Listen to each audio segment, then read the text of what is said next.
Kita ucapkan selamat pada saudara-saudara kita dari Muhammadiyah. Selamat Hari Raya Idul Fitri. Taqabbalallahu minna wa minkum. Taqabbal ya karim.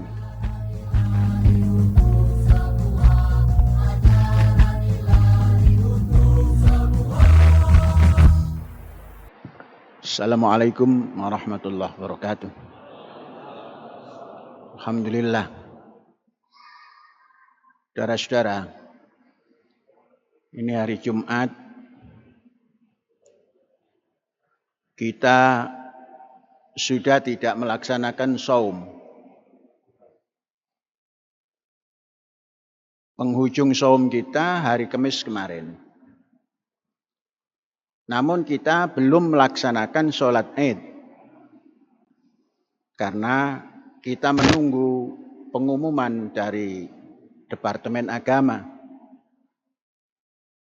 Dan hari ini Departemen Muhammadiyah sudah melaksanakan Id.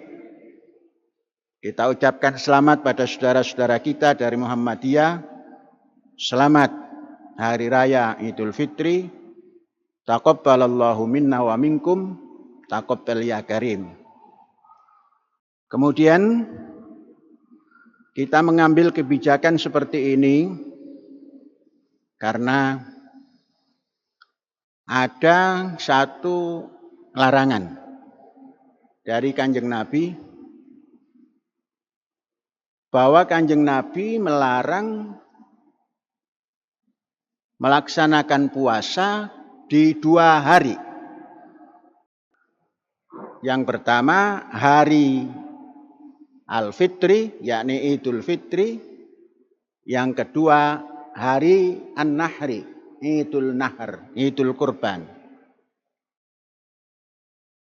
Anna Rasulullah sallallahu alaihi wasallam naha anis saum fi yaumaini. Yaumil Fitri wa yaumin Nahri. Kita ambil kebijakan seperti itu. Mengapa? Karena minimal 30% bangsa Indonesia yang Muslim sudah melaksanakan Idul Fitri. Artinya sudah Id. Walaupun selebihnya entah berapa persen, menunggu pengumuman Departemen Agama. Nah, kita ambil yang ini. Artinya kita tidak masuk dalam syak, ragu. Sebab Kanjeng Nabi juga melarang barang siapa yang melaksanakan puasa dalam keraguan, itu sama saja dengan berbuat maksiat pada Kanjeng Nabi. Nah, maka kita tidak usah shaum hari Jumat ini. Nah, artinya inilah jalan yang terbaik menurut fikih akal kita. Ad-dinu aklun. Agama iku akal. La dina liman la akla lahu. Ora ono agama yen ora ono akal. Maka akal ini kita kerahkan. Jangan sampai kita dibentur-benturkan karena hari raya saja. Loh, hari raya kok dibenturkan? Jangan. Jangan berbenturan, hormati yang sudah melaksanakan Idul Fitri. 30% bangsa. Kalau 75% sampai 80% Muslim di Indonesia, yang 30%-nya minimal sudah melaksanakan Id. Kata Kanjeng Nabi, as-sulus kasir. Sepertiga itu sudah banyak, maka hormati. Ya sudah, kita nggak usah shaum lagi. Nah, resminya Idul Fitri besok itu sholatnya. Kenapa menanggapi Idul Fitri kok susah?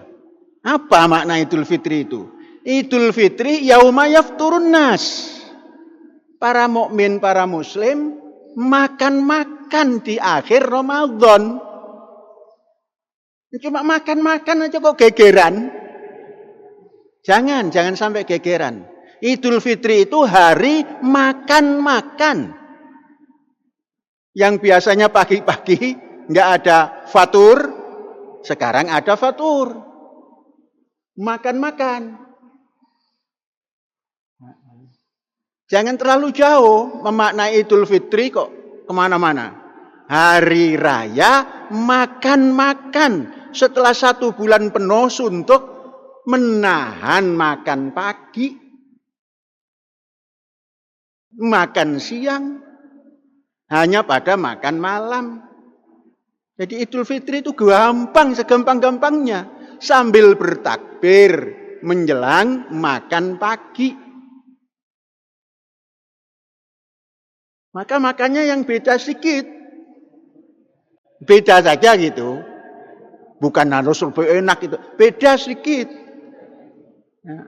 Yang biasanya nasinya itu nasi yang agak kasar-kasar itu. Nasi lokal lah. Nah, sekarang kita pakai nasi Jepang. Oh ya harganya mahal. Tidak mahal karena kita menanam sendiri. Tarifnya hanya $1 untuk pertama. Nanti mungkin naik. Sampai $1-nya tatkala Indonesia masih kalah oleh dolar. Yakni 15.000. Sekarang sudah turun harga dolar. Mengapa? Karena Amerika sudah ngap-ngapan. Menyerang tapi kelolosan, masuk jurang, banknya ambruk, dolarnya nggak dipakai, nah, maka dolar kita adalah 15.000 untuk mengukur koshi hikari, berasnya enak. Nah, mumpung masih Idul Fitri ini, bulan promosi hikari, koshi hikari, masih 15.000. Lewat Syawal mungkin membubung. Nah, maka siapa yang pengen pesen. Ini edisi yang terbatas. Tidak mesen tidak dapat. Tidak. Ini namanya Idul Fitri, omongannya mangan. Makan. Oh, Idul Fitri kok diterjemahkan jauh-jauh, kembali pada fitrah. Kembali pada fitrah itu sepanjang perjalanan hidup. Jangan sampai kesasar. Lah kalau hanya dengan puasa 30 hari, 29 hari, menahan makan dan minum di siang hari, kemudian bisa melebur, loh enak banget. Orang-orang yang melanggar hukum ngambil uang di kantornya, kemudian ditangkap KPK, melaksanakan Idul Fitri, selesai, bebaskan itu, nggak usah dihukum. Mengapa?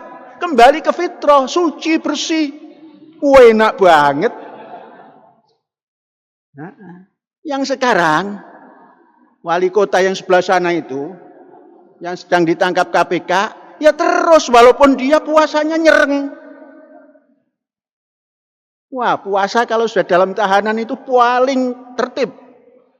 Orang kalau sudah ditahan paling tertib ibadahnya. Mengapa? Ya Allah, ampuni saya. Tujukan kepada KPK. Jadi jangan jauh-jauh menerjemahkan Idul Fitri. Terjemahkan Idul Fitri, kata Kanjeng Nabi ini ya, yauma yafturun nas. Ing atase menungso muslim padha mangan isuk. Idul Adha juga begitu. Yauma yudhahin nas. Jangan diterjemahkan jauh-jauh. Mau berkorban apa tidak? Nek ora iso korban, mangan daging korban. Karena itu ritual yang terus berjalan. Maka doanya taqabbalallahu minna wa minkum. Gagah minal aidin wal faizin. Kembali kemana? Faizin dari apa? Wong poso 30 dina wae kok faiz. Faiz itu ya muslih faiz, abadi dia. Artinya kalau minal faizin topo broto sepanjang tahun. Nah itu faiz namanya. Ini baru 30 hari gagah-gagahan kembali pada fitrah. Fitrah apa? Kembali pada fitrah itu dari awal menjaga diri. Ini cuma latihan. La'allakum tattaqun. Muga-muga kowe kabeh iso njogo kebersihan hatimu. Nah, maka besok kita saum. Mulai hari ini sudah makan-makan. Enggak usah diem-diem makannya. Hari raya kok diem-diem di rumah, enggak ingin ketahuan orang. Enggak apa-apa, ketahuan juga. Sudah akhir. Di restoran boleh enggak? Tidak apa-apa. Namanya juga makan-makan. Tapi kita menghormati karena besok hari ini masih ada yang saum. Kok enggak pakai hadis itu? Mungkin ada hadis lain. Nah itulah akal, itulah perbedaan. Berikan mereka berbeda. Perbedaan itu ora apa-apa.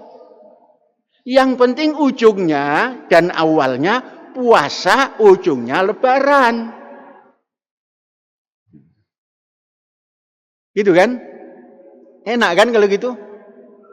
Mau ini gegeran. Ada yang bilang lapangan nggak boleh dipakai. Padahal boleh. Memang dibesar-besarkan. Kita ini mau dibentur-benturkan lagi. Seperti tahun 60-an.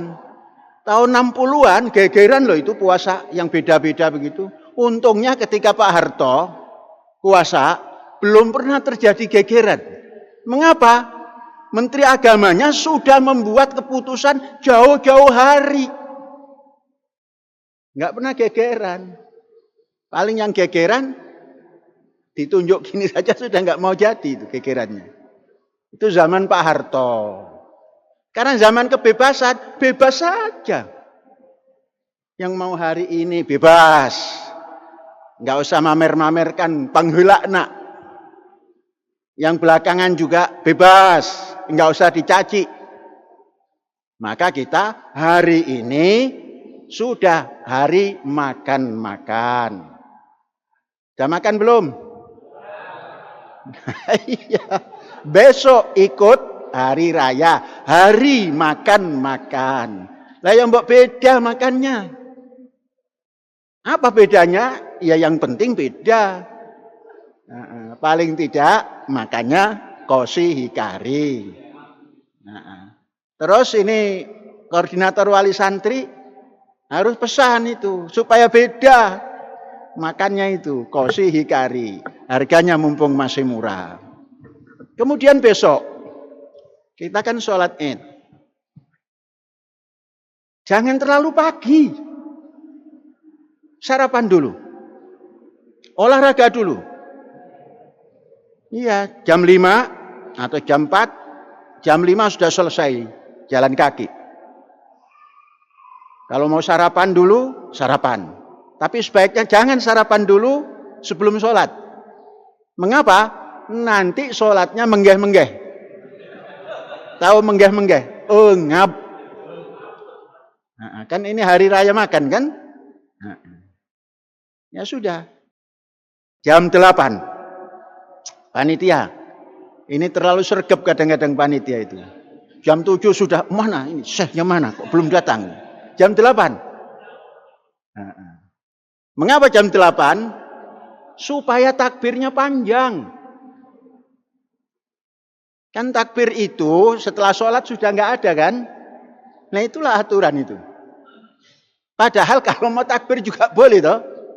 Tapi takbiran yang khusus itu tidak. Maka supaya panjang. Orang-orang jam 6 sudah selesai kan sholatnya. Takbirnya sampai jam 6. Kita jam 8. Jam 8. Jadi olahraga dulu. Kalau nggak mau makan dulu, olahraga dulu. Paling tidak 1 jam gerakkan kaki kita ini. Kalau sudah begitu ke masjidnya tenang. Nanti setelah sholat Id makannya banyak. Mengapa? Karena sudah olahraga. Kok dengan olahraga diomong-omong, ya sedang mau ngomong itu. Yang tidak ngomong kan nggak apa-apa. Ini supaya kita sehat, cerdas, dan manusiawi. Jadi ini, artinya besok kita laksanakan Idul Fitri, sholatnya di rahmatan lil alamin, kemudian jamnya jam 8. Kalau kira-kira jam 8 itu sudah panas, ya tunggu, diajukan apa tidak. Yang penting siap jam 8. Namun masuk masjidnya sebelum jam 6 juga boleh. La masjidun ussisa 'alat taqwa. Itu kan? Mendengung. Enggak usah jalan-jalan takbirnya. Gusti Allah ora turun, ora merem. Ora turu. Takbir dalam masjid kedengaran. Enggak keras pun kedengaran. Enggak usah keliling-keliling. Riyoyo itu riyoyo mangan Idul Fitri itu. Pesta makan di Idul Fitri. Takbir ya takbir saja. Di dalam masjid. Kemarin panitia katanya mau bawa beduk dipukul keliling itu. Jangan. Enggak usah beduk pun takbir sudah sampai kepada Allah. Jangan kalah oleh makhluk yang lain. Bertasbih tidak pernah minta didengar. Tapi oleh Allah didengar. Subhanallahi ma fis samawat wa ma fil ard. Kita baru takbir saja keliling-keliling. Sombong amat ini orang katanya. Nah terus kenapa hanya hari ini? Hari ini itu kamu tahu. Hari raya makan. Nah kamu takbir kemana-mana bawa beduk, pukul-pukul sana. Itu tradisi. Sedangkan agama itu al-aklu. Atinu aklun ladina liman la aklalahu. Tradisi ora apa-apa asal orang ganggu lian. Kalau dengan nabuh beduk keliling-keliling kota, nabuh segala macam, ganggu lian, ora oleh ganjaran, nah, oleh pentungan. Masukkan tradisi itu yang penuh akliyah. Jadi, habis sholat Id, makan. Kok pakai diorganisir makan? Namanya juga Id. Lebaran makan, ya diorganisir lah. Yang lain-lain nggak usah, sistem sudah berjalan. Kira-kira kalau hari-hari makan ayam, Idul Fitri masih makan ayam, nah ada bedanya dong. Maka di Betawi, di Banten, itu bagus. Jarang di Betawi itu makan daging. Maka 2 hari raya ini daging laku. Kemudian dimasak khusus semur. Maka kalau ada orang Betawi yang belum ngirim semur, itu belum sah.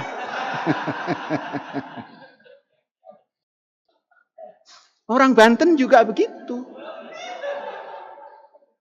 Nah, orang Jawa Timur lain lagi. Itu mencari, khususnya yang Pantura, ikan bandeng yang besar. Maka ada festival bandeng. Siapa yang bisa menghasilkan yang lebih besar? Itu desa mawa cara, negara mawa tata. Maka harus jadi Satria Wiratama. Ya, apa? Seluruh njajah projo sehingga tahu bagaimana desa yang punya coro tersendiri itu harus berani njojo projo. Kalau dulu beraninya njojo projo karena projo itu hanya di Yogyo lan Surakarta, sekarang di seluruh harus berani. Dulu ada nyanyian begini, nyanyian orang Pantura ini. Witing klopo Jawa, toh ing ngarsa padha. Ini kelapa. Kelapa itu rakyat. Toh ing ngarsa padha. Di hadapan siapapun sama. Karena dulu ada kerajaan yang selalu menekan Pantura. Di tengah. Dasar nyoto kula sampun njojoh praja ing Ngayogya Surakarta. Kami sudah jajah semua. Itu Ngayogya, juga itu Surakarta. Maka orang Pantura klopo Jawa ing ngarsa padha. Maka Pantura itu dulu agak sedikit tidak patuh pada praja yang ada di Surakarta lan Ngayogya. Dulu, sekarang sudah tidak ada itu kan, menjadi Indonesia Raya. Lah ya mbok Muslim kita ini mencari jalan. Wong hari raya saja kok gegeran. Jangan sampai menjadi semut ireng. Semut ireng anak-anak sapi kebobong keng nyabrang kali Bengawan keong kondang jak sungute tuh. Terus timun luku godhong wolu Surabaya gegeran kepati. Nah itu namanya Surabaya gegeran kepati dulu. Jangan sampai hari riyaya gegeran. Siji Jumat, siji Sabtu. Sing apik ya, nek ana kaya ngono, kalau ada seperti itu, ambil tengah-tengah, jangan masuk sak. Jangan masuk pada kondisi ragu. Siapa yang ragu sama dengan berbuat maksiat pada Gusti Kanjeng Rasul. Ya wis, Jumat mangan-mangan. Sesuk Setu takbir bareng-bareng dengan yang lain. Sehingga 100% sama nilainya. Yang Departemen Muhammadiyah laksanakan dengan baik. Yang departemen lain laksanakan dengan baik. Yang Departemen Agama ya mbok usah jangan membuat susah banyak orang. Wallahu a'lam bishawab. Alhamdulillahirabbil alamin. Merdeka.